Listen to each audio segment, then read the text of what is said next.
কে কে vote দিয়েছেন আপনি নিজের দিকে তাকিয়ে দেখেন। ভোট দিয়েছিলেন, কেউ কেউ ভোট দিয়েছেনও, কিন্তু কথা হলো যে যেটা দাবি করা হয় এরকম লোককে ভোট দিয়েছে দেশে। না দিয়ে থাকলে যারা এই দাবি করছেন তারা নিজেও জানেন, আর আমার বিশ্বাস এটাই যে তাদের মধ্যে যে একটা অস্থিরতা দেখেন এর মূল কারণ ওরা তারা নিজেই জানেন। আপনি যদি সত্যিকার অর্থে 10 কোটি মানুষের আস্থা অর্জন করে থাকেন, আপনার মধ্যে কোনো অস্থিরতা থাকারই যাবেন না। আপনি হাসবেন, মানুষের মধ্যে ঘুরবেন, জনসভায় যাবেন মানুষের কাছে। আমাকে অবাক লাগে, আমার তো মনে পড়ছে না যে এত লম্বা কোনো একটানা কোনো জনসভা হয় নাকি সরকারের পক্ষে। সরকারের মূল নেতা নেত্রীরা নিয়ে কোনো জনসভা আপনার স্মরণ করতে পারছেন? আমাকে বলেন, আমার তো স্মরণ পাচ্ছে না। এটা কি প্রমাণ করে? যারা খুব তাদের আত্মবিশ্বাস হয়ে গেছে যে এটা প্রয়োজন তারা মনে করেন না। আত্মবিশ্বাস নাই যে জনসভা করতে গেলে সারা দেশে সব ট্রাক যদি কাজে লাগায়, সব ব্যাংকের টাকা খালি করেন, তারপরেও সরবর্দী উদ্যানে সম্মানজনকভাবে লোক সমাগম করা কঠিন হবে। অসম্ভব না হতে পারে, কোটি কোটি টাকা দিয়ে সম্ভব হতে পারে, কিন্তু কঠিন হবে। এটা কি আমরা অস্বীকার করি? কি মনে করেন যে আমরা তো জীবনের সেই সৌভাগ্য যাদের আমাদের মতো বয়স হয়েছে, আমাদের মতো তো সেই 71-এর আগের বড় বড় যে ঘটনাগুলো সবই মনে আছে। 7ই মার্চের ঘটনা মনে আছে, মঞ্চে থাকার সৌভাগ্য ছিল যে কিভাবে মানুষ স্বতঃস্ফূর্তভাবে দূর দূরান্ত থেকে এসে সেই তখনকার রেসকোর্স ময়দানে সমবেত হয়েছে। তো সেই স্মৃতি তো আমাদের আছে। আমরা যারা বেঁচে আছি সহজে আমাদেরকে নিরাশ করা যাচ্ছে না যে জনগণ কি হয়ে গেছে। না, জনগণের কিছু হয়নি, জনগণ ঠিকই আছে। এই দেশের জনগণ, এই যে এখানকার শুধু উপস্থিতি না, আমরা রাস্তাঘাটে দেখি না, আমাকে সাংবাদিকরা আসে যে কি অবস্থা, আপনি কোনো সংকট হচ্ছে এখানে? আমি তো সংকটে না, সরকার একটা সংকটের মধ্যে আছে। তারা বিনা নির্বাচনে ক্ষমতা দাবি করেছে, সরকার চালাতে হচ্ছে এবং নানান রকমের প্রতিশ্রুতি দিচ্ছে, যেটা পালন করা খুবই কঠিন হবে। যত দিন যায় ওই প্রতিশ্রুতি পালন করা খুবই কঠিন হবে। তো দেশের স্বাধীনতার অর্থই হলো জনগণ ক্ষমতার মালিক। এটা আমার কথা না, ওই বঙ্গবন্ধু স্বাক্ষরিত দলিল আমি তো ছাপিয়েছিলাম, যে কয়েক লক্ষ ছাপাতে বলেছিলাম, এখনো বাজারে পাওয়া যায়। আমি তো বলবো যে যারা সচেতন নাগরিক, আমি এখন একটা আজকে সাজেশন দিচ্ছি, আমরা এতগুলো দলের লোক আছি, যে ওই সংবিধানের মৌলিক কথাগুলো 2-4 পাতার মধ্যে, মৌলিক অধিকার, রাষ্ট্র মূলনীতি আর এই কথা 7ম অনুচ্ছেদে আছে স্পষ্টভাবে যে এই প্রজাতন্ত্রে ক্ষমতার মালিক জনগণ। এটা আমার মুখের কথা একদমই না, এটা বঙ্গবন্ধুর স্বাক্ষরিত দলিল। বঙ্গবন্ধুর স্বাক্ষরের পরে কিন্তু যত আপনাদের নির্বাচিত প্রতিনিধি ছিলেন, স্বাধীনতা আন্দোলনের যারা নেতৃবৃন্দ ছিলেন, সকলেরই স্বাক্ষর আছে। সেই স্বাক্ষরিত দলিল জাদুঘরে সংরক্ষিত। আমি কেন এটা বারবার বলছি, যে যখনই আমি দেখি যে মানুষ কিছুটা অসহায় ফিল করছে, অসহায় বোধ করছে, কেন বোধ করছে? যে সরকার তাদেরকে মালিক হিসাবে যেটা শ্রদ্ধা করার কথা, তাদের জনমতের প্রতি শ্রদ্ধাশীল থাকার কথা, এইটা হচ্ছে না। জনগণ যেটা বলছে তার উল্টাটা তারা করছে। অবাধ নিরপেক্ষ নির্বাচন ছিল জনগণের দাবি, তো 29 তারিখে রাত্রে কি হলো? এটা অবাধ ছিল, নিরপেক্ষ ছিল, নির্বাচন ছিল, কি ছিল এটা? আমি তো মনে কিছু খুঁজেই পাচ্ছি না যে কি ঘটলো সেদিন, যেদিন পরের দিন এসে বলা হলো এইবার তো ধন্যবাদ, আমার তো 5 বছর হয়ে গেল, আমি আগামী 5 বছরে আশীর্বাদ হিসাবে আপনার মাঝে থাকবো, আলহামদুলিল্লাহ। তো সেটা নিয়ে আমি বিতর্কে যেতে চাই না। আমি বলবো যে যদি মানুষকে এইভাবে কথা বলে নিজেকে ভুল ধারণা দেয়, কষ্ট তো তারই হয়। আমি বলি যে ভুল কথা বলে অসত্য রূপে ভর করে 16 কোটি মানুষের দেশকে পরিচালনা করা একটা খুবই কি বলবো যে এটা উচিত না। কেন জনগণ এই দেশের মঙ্গল চায়। এই দেশের মানুষের বৈশিষ্ট্য হল যে হ্যাঁ আমরা বহু দলে বিভক্ত হতে পারি, কিন্তু মৌলিক বিষয়গুলো আমি 1 2 3 4 করে যদি লিখি, আমি তো দাবি করি যে এই ব্যাপারে আমরা ঐক্যমত আছি। এই দেশে জনগণ ক্ষমতার মালিক, এটা নিয়ে কোনো বিতর্ক আছে? আমাকে একজন আলেম বললেন না না দেখেন আপনি যেটা বলেন আসলে তো সৃষ্টিকর্তা সবকিছুর মালিক। আমরা এটা নিয়ে তো কোনো বিতর্কই নাই। জনগণ ক্ষমতার মালিক বাংলাদেশের এই 55,000 বর্গ মাইলে। সৃষ্টিকর্তা তো সবকিছুর মালিক সব জায়গায়, পুরা পৃথিবীর বাইরে পুরা ইউনিভার্সের মালিক, সেটা অবশ্যই সৃষ্টিকর্তা। বাংলাদেশের এই 55,000 বর্গ মাইলে ক্ষমতা কে প্রয়োগ করবে, তো সেই নিয়ে কোনো বিতর্ক আসলে নাই। যারা ইভেন ধর্মীয় দল করেন, আমি ওদের সঙ্গে কথা বলছি, ভাই দেখো তোমরা এটা তোমাদের সঙ্গে কোনো বিতর্ক নাই যে সৃষ্টিকর্তা যে সবকিছুর মালিক, এটা নিয়ে কোনো বিতর্ক নাই। কিন্তু এই 55,000 বর্গ মাইলে ক্ষমতা বলতে রাষ্ট্রীয় ক্ষমতা, আইন কে পাশ করবে, ওই নির্বাহী বিভাগের যে দায়িত্ব কে পালন করবে, মন্ত্রীরা কারা হবে, এটা অবশ্যই হবে যারা জনগণ, এই দেশের জনগণ, অন্য দেশের জনগণ না। ভারতবর্ষের এই দেশের জনগণের মালিক না, এই দেশের জনগণই এই দেশের মালিক। এগুলো নিয়ে কোনো বিতর্ক নাই, কেউ বিতর্ক করতেও পারে না।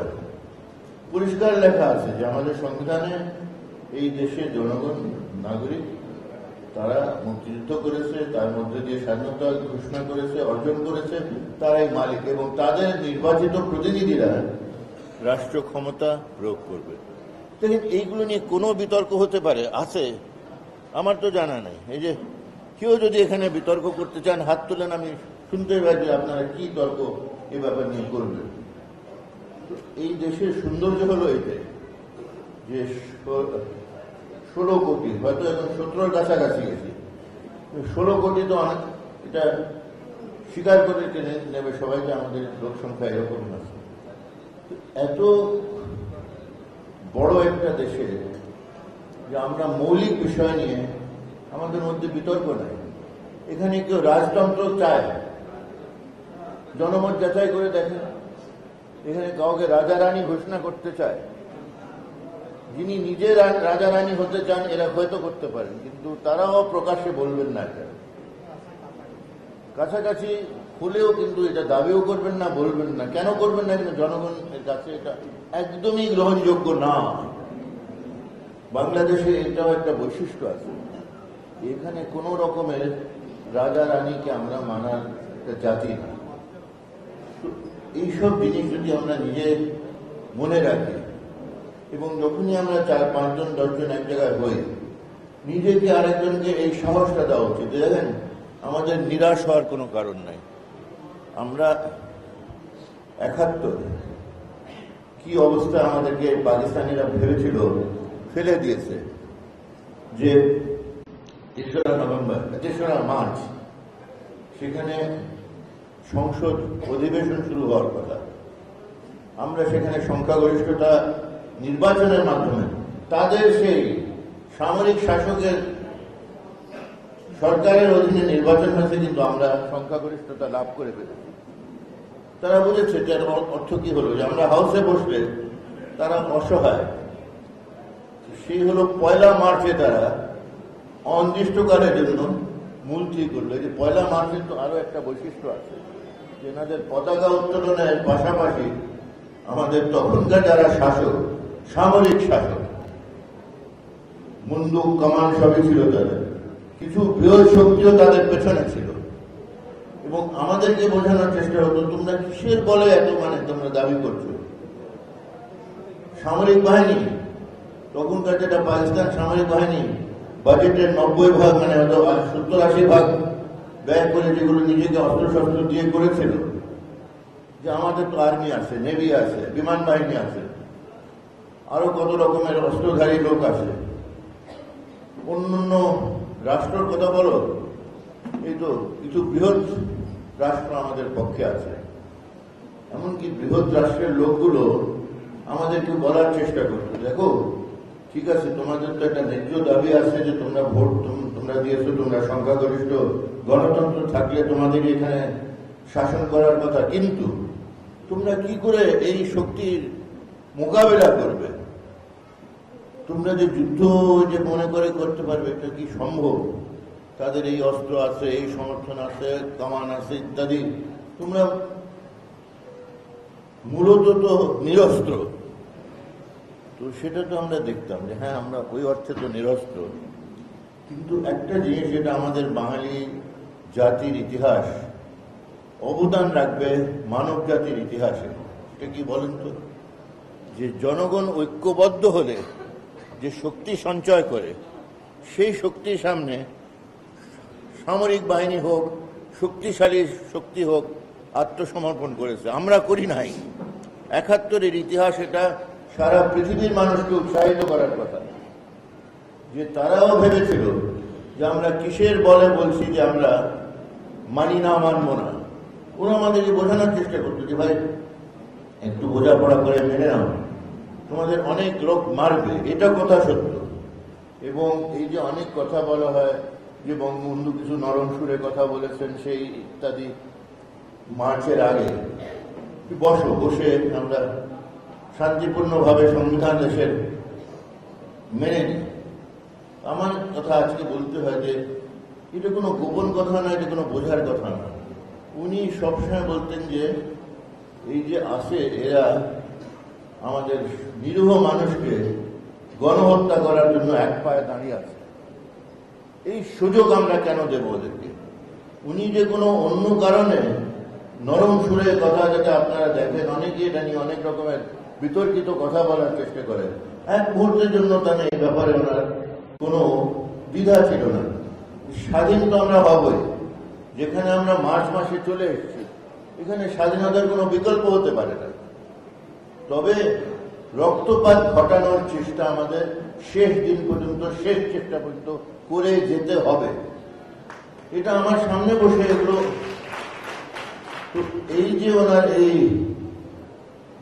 একজন গণদরদী হলেই কিন্তু এভাবে চিন্তা করে। যারা গণদরদী না, যেসব দেশে স্বৈরা শাসন থাকে, তাদের কিছু লাখ লোককে মেরে ফেললেও তাদের কিছু আসে যায় না। বঙ্গবন্ধুর এই অনুভূতি ছিল, তাজুদ্দিন ভাইয়ের অনুভূতি ছিল। ওনার বসে যখন আলাপ করেছেন, আমি তো খুব জুনিয়র মেম্বার, আমি কিছু চা নিয়ে যেতাম, হ্যাঁ এই দেখো আমরা জানি যে আমাদের দেশের মানুষ ঐক্যবদ্ধ, ওরা আমাদেরকে একটা বাস্তব সত্য, আমাদের ঐক্যকে না মেনে নিয়ে তারা চেষ্টা করছে এক নম্বর অনৈক্য সৃষ্টি করতে। কি করে? ধর্মের দোহাই দিয়ে। তো আমরা তো একটা প্রমাণ করেছি, ৫৪ থেকে আমরা প্রমাণ করে আসছি যে ধর্মের দোহাই দিয়ে বাঙালিকে এইভাবে তার ঐক্যকে ভাঙা সম্ভব না। ৫৪ ইলেকশন কি প্রমাণ করলো? আমি কেন বলছি যে ৫৪ ইলেকশন তো আমাদের পেছনে যে তরুণ সমাজ বসা আছে, এটা তো তাদের জন্য একটা প্রাচীন কালের কথা। ৫৪ সন, তোমরা জানো ৫৪ সনে কি হয়েছিল? পেছনে আমাদের তরুণ ভাইরা আছে। সেই সময় তখনকার মুসলিম লীগ, যেটা কেন্দ্রীয় সরকার তখন তো করাচিতে ছিল, সেখানে বসে আর্মি, নেভি, এয়ারফোর্স নিয়ে দেশ শাসন করত। বৃহৎ শক্তিও কিছু তাদের পেছনে ছিল। তো তারা ভেবেছিল ৫৪-তে যে তারা আমাদেরকে একটা প্রদেশ করে রাখতে পারবে। তাদের প্রদেশ না, তাদের অধীনে আমাদেরকে দাস করে রাখতে পারবে। কিছু তাদের তাবেদার তারা সবসময় খুঁজে চাইতো। কিন্তু আমি বারবার গর্ব করে সবাইকে স্মরণ করতে চাই, কয়জন তাবেদারকে তারা পেয়েছিল স্মরণ করেন? যারা সেই নির্বাচনে পরাজিত হয়েছিল, এই ফজলুল কাদের চৌধুরী, ওয়াহিদুজ্জামান, সবুর খান, এরা সব কিন্তু বাঙালিরা ওদেরকে পরাজিত করেছিল। এদেরকে তারা টেনে টেনে টেনে মন্ত্রী বানালো। এর বাইরে তো আমাকে খুব লোক খুঁজে পাচ্ছি না যে যারা আগ্রহের সঙ্গে যে বলেছে তোমাদের সঙ্গে আমরা তোমাদের দাবেদার হয়ে থাকবো। এটা নিয়ে আমরা কি গর্ব করতে পারি না যে আমাদের 50-এর দশকে 60-এর দশকে বঙ্গবন্ধুর কি বা বয়স ছিল তখন? 50-এর দশকে আমার বয়স হবে 30, মানে আজকের হিসাবে বলা হতো তরুণ নেতা। ওনার সাথীরা, তাজউদ্দিন ভাইরা, এরা সব সেই 30 বয়সের। তো একদিকে ওরা, অন্যদিকে পাকিস্তানে এসে যাদের মুসলিম লীগের নেতারা, তারা কেন্দ্রীয় সরকারের শক্তি তাদের পেছনে ছিল, ধর্মের দোহাই তারা দিতে পারত। মুসলিম লীগ নামটা তো তারা কায়দা করে করেছে। আর আওয়ামী লীগ যেটা হলো, কিন্তু আওয়ামী লীগের জন্মর কথাটা মনে রাখতে হয়। আর এখন যেটা আছে, যে কারণে অনেকেই বলে যে আওয়ামী লীগে এটা করতে পারে না, আমি বলি যে ভাই, ওই আওয়ামী লীগ কোথায় তোমরা দেখছো, কোথায় পাচ্ছ?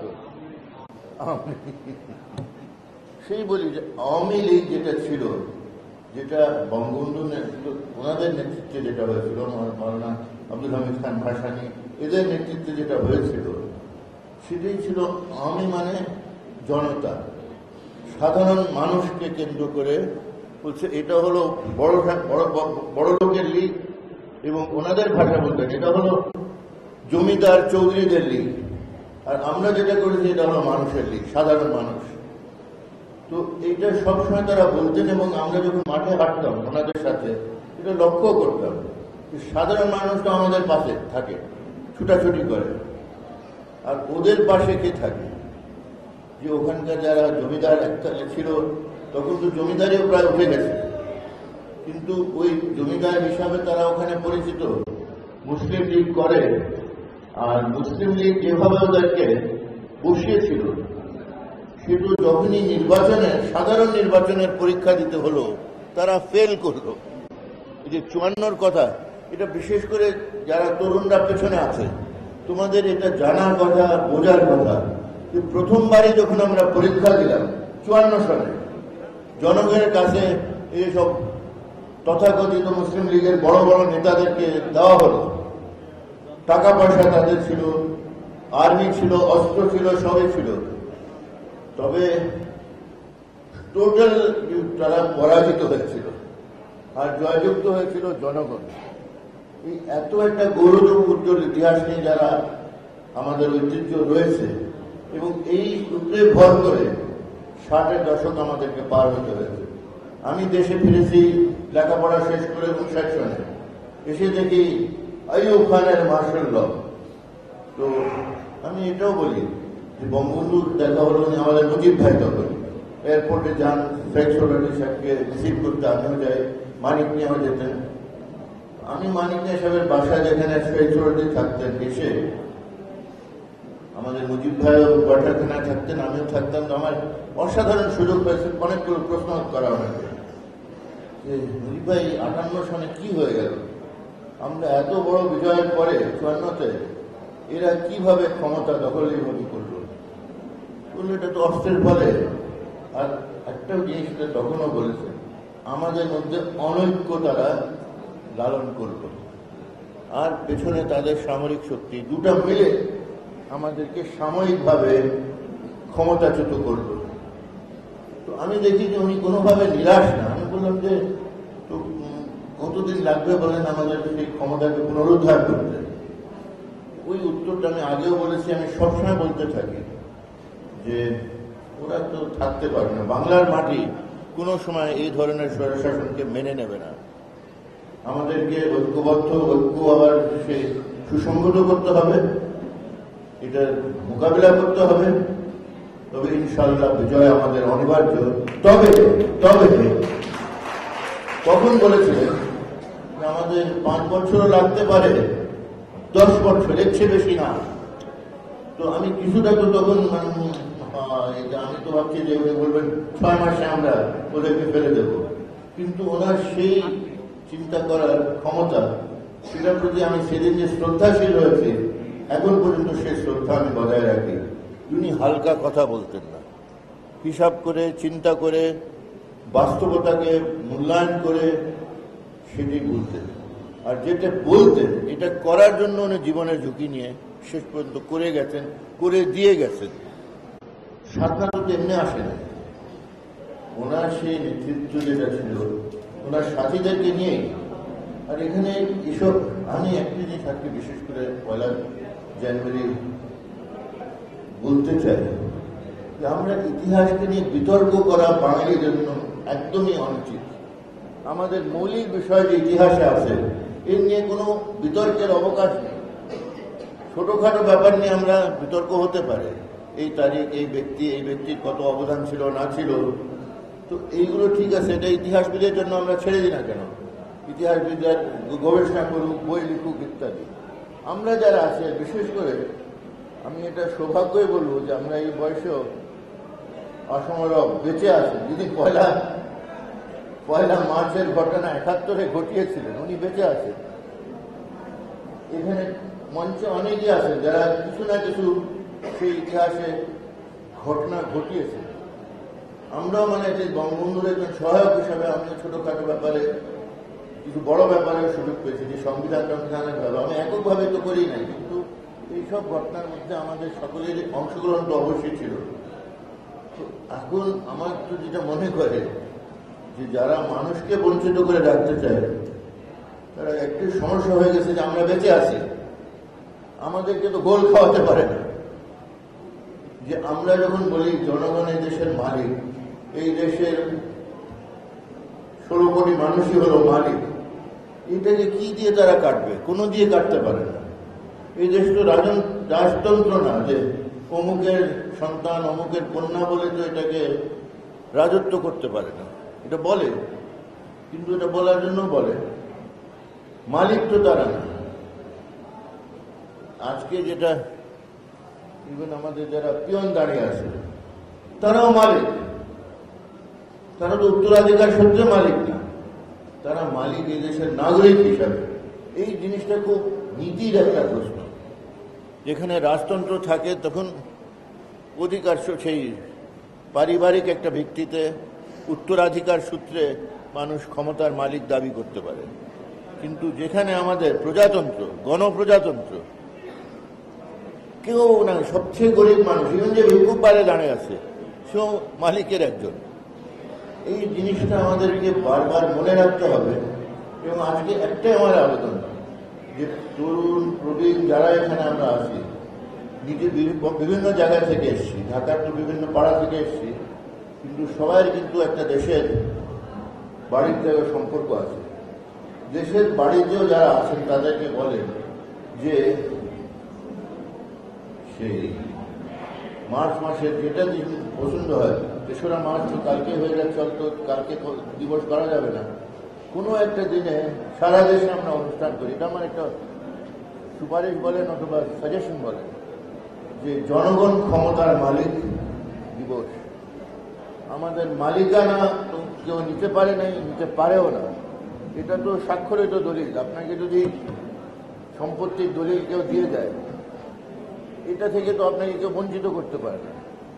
আর এই দলিল যেখানে আমরা মালিক হিসাবে স্বীকৃত হয়েছি, তাতে তো 1 নম্বর সংখ্যক স্বাক্ষর বঙ্গবন্ধু শেখ মুজিবুর রহমান। তো এটা তো কেউ বিতর্ক করতে পারে না যে আপনারা মালিক। তো আমরা সকলেই মালিক হিসাবে পাড়ায় পাড়ায়, মহল্লায় মহল্লায়, থানায় থানায়, জেলায়, যে মহকুমা জেলায় জেলায়, কেন আমরা জনগণ ক্ষমতার মালিক দেখি না কি করে? আমরা যদি জনগণের মালিক হিসাবে দিবসটা পালন করি, যে এই দিন আমরা মালিক হিসাবে শুধু আমাদের অধিকারের কথা বলবো না, মালিক হলে তো দায়িত্ব থাকে নাকি? আমি বাড়ির মালিক থাকলে আমার ভোগ করার যেমন অধিকার থাকে, বাড়ির যত্ন করার একটা কর্তব্য থাকে। তো বাড়ি ঘরকে সে দখল করে না, পাহারা দেওয়ার কথা আছে। তো মালিক হিসাবে আমি বলি, যদি এখানে আমরা 16 কোটি মানুষ মালিক, আমাদের যেমন অধিকার আছে, ভোট অধিকার আছে, আইনের শাসন দেশে থাকুক এটা দাবি করার অধিকার আছে, পাশাপাশি আমাদের কর্তব্য আছে যে যারা আমাদের এই অধিকারকে স্বীকার না করে তাদের ব্যাপারে মানুষকে বুঝিয়ে বলা, যে দেখো এই যে হাস্যকর ব্যাপার, এরা কারা, এরা কি দাবি করে, এরা কার কিসের বলে তারা বলে যে এরা ক্ষমতার মালিক আর আমরা ক্ষমতার মালিক না। এখানে ওই যে গুলি করবে আর কি জেলে দেবে, জেলে তো দিয়ে জেলে জায়গা নেয়, এটা একটা সুখবর। জেলে আর জায়গা নেই। এটা এখন পত্রিকাও আসছে।